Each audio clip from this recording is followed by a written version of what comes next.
सुरेंद्र राजपूत जी, ठीक है। और दूसरी बात मैं आपको पूरी बात बताऊं, सुनी, मैंने पूरी बात सुनी, लेकिन जो कंपनी है निवेश करने वाली, वो कह रही है कि हम तो सिर्फ अडानी नहीं, कई कंपनियों में हम हिस्सेदारी खरीदते हैं, कई कंपनियों के हम शेयर खरीदते हैं और उससे जो प्रॉफिट होता है वो हम अपने उपभोक्ताओं को वापस देते हैं।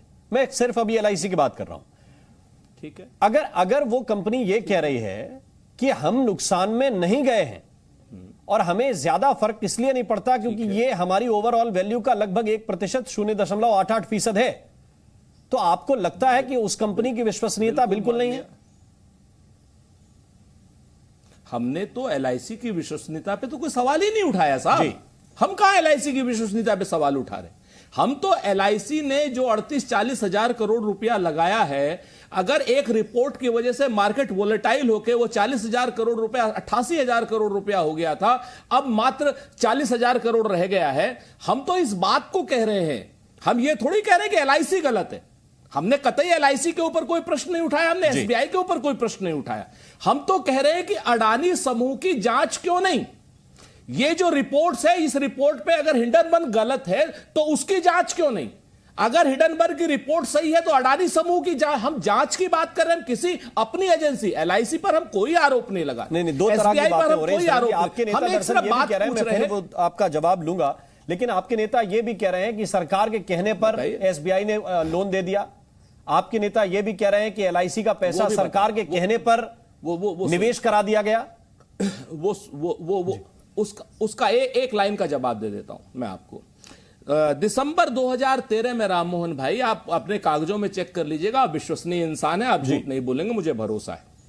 आप दिसंबर 13 में चेक करिए, अडानी की मार्केट कैप की वैल्यू थी 51,000 करोड़ रुपए। 51,000 करोड़ रुपए थी मार्केट कैप। आज 21 जनवरी के आसपास, जब तक हिंडनबर्ग की रिपोर्ट नहीं आई थी, उसकी वैल्यू थी 21 लाख करोड़ रुपए।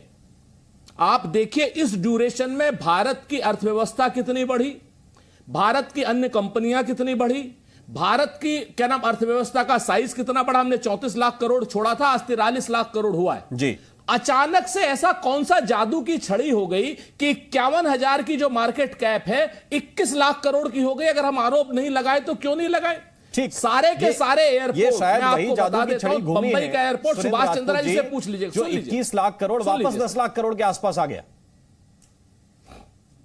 मेरी बात तो सुनिए, मैं वही बात कह रहा हूं। मैं किसी के ऊपर आरोपित नहीं कर, मैं आपसे आपके अपने लोगों से पूछ लीजिए, मुझसे मत पूछिए। बंबई का एयरपोर्ट जीवीके को दिया हुआ था, बंबई का एयरपोर्ट भी अडानी को दे दिया, लखनऊ का एयरपोर्ट भी अडानी को दे दिया, हिंदुस्तान के जितने एयरपोर्ट है अडानी को दे दिए, हिंदुस्तान के जितने पोर्ट है अडानी को दे दिए, हिंदुस्तान की जितनी ट्रांसमिशन एजेंसी अडानी को दे दी, जितनी एनर्जी की कंपनी अडानी को देती, ग्रीन एनर्जी अडानी को दे दी। आखिर है क्या और कोई? इस पे तो आपसे भी सवाल पूछे जाएंगे। जो बिल्डिंग करने वाला स्टेट्स में भी भरपूर हुआ है जहां आपकी सरकार है, लेकिन एक ही वाजपेयी साहब, जो सवाल मुख्य है वो ये कि अगर जांच की बात विपक्ष के लोग कर रहे हैं तो सरकार को इसमें दिक्कत क्या है? जांच क्यों नहीं होनी चाहिए? जांच हो जाएगा, दूध का दूध पानी का पानी। देखिए, ऐसा है कि पहले तो ये पूछिए, इनसे कोई फ्रॉड हो गया क्या? नहीं, किसी ने किसी का कोई पैसा निकाल लिया क्या? फ्रॉड कर दिया किसी के साथ? कोई फ्रॉड नहीं हुआ। किसी लोन को जो लिया गया वो अभी स्टेटमेंट आ गई है आरबीआई की भी, एसबीआई की भी, एलआईसी की, कि सारा का सारा लोन सिक्योर्ड लोन है। सिक्योर्ड लोन का मतलब तो अगेंस्ट कोलैटरल के है, और कोई पैसा लोन की रिकवरी होगा अगर डिफॉल्ट करता है मान लो, तो वो कोलैटरल बेच के ही किया जाता है। तो क्यों पैनिक क्रिएट कर रहे हैं? मतलब हमें यह समझ नहीं आया क्यों पैनिक क्रिएट कर रहे हैं। इसका एक ही जवाब समझ आया कि कोई मुद्दा ढूंढ रहे हैं, पॉलिटिकल मुद्दा।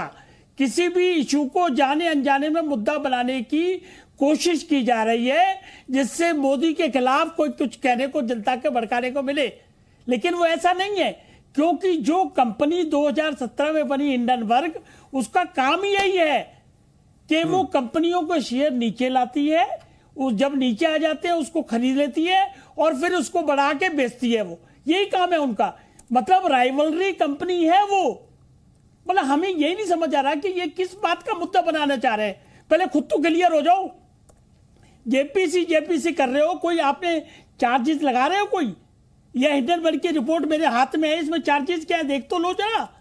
इसमें चार्जेस, जो मेन चार्जेस लगाए हैं उन्होंने कहा है कि मैनेजमेंट टीम अच्छी नहीं है, फिर उन्होंने कहा एक्सेस कंट्रोल ओवर शेयर है, फिर उन्होंने कहा है कि पंप्ड डिमांड है, फिर उन्होंने कहा है कि इनएडिक्वेट कंप्लायंसेस है। तो इसके लिए रेगुलेटरी अथॉरिटी ये कांग्रेस ने बनाई थी, सेबी, वो बैठी हुई है बकायदा जी, और उन्होंने रिलायंस समूह की कंपनियों पे एएसएम लगा दिया है। एएसएम का मतलब है एडिशनल सर्वेलांस मैनेजमेंट मैकेनिज्म, वो लगा दिया है। और अब उसके बाद यह होगा कि अगर कोई भी शेयर का ट्रांजैक्शन होगा तो 100% मार्जिन मनी के अगेंस्ट होगा, नहीं तो नहीं होगा।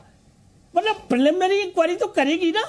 अगर हिंडनबर्ग की रिपोर्ट आ गई है, वो एजेंसियों के पास है, सेबी के पास है, और उसके बाद अगर प्रिलिमिनरी कोई चीज निकलेगी तो बाकी की एजेंसियां जांच करेंगी।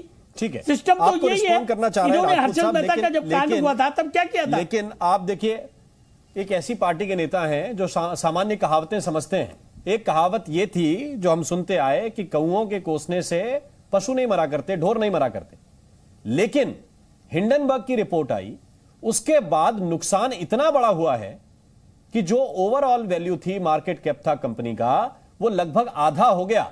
अगर सिर्फ यह कहा जाता कि हिंडनबर्ग ने आरोप लगाए, उसके बाद का इंपैक्ट इतना भारी है वाजपेयी साहब, कि आप जिस बात को कह रहे हैं, आप जो तर्क कर रहे हैं कि उसका इस कंपनी की कोई वैल्यू नहीं है, इसका यही काम है, लेकिन नुकसान अगर 1000-2000 करोड़ का होता तो फिर भी समझा जाता कि ठीक है, इसका यही काम है और ये 4000 करोड़ रुपए कमा लेंगे। ये 10 लाख करोड़ की बात है वाजपेयी साहब।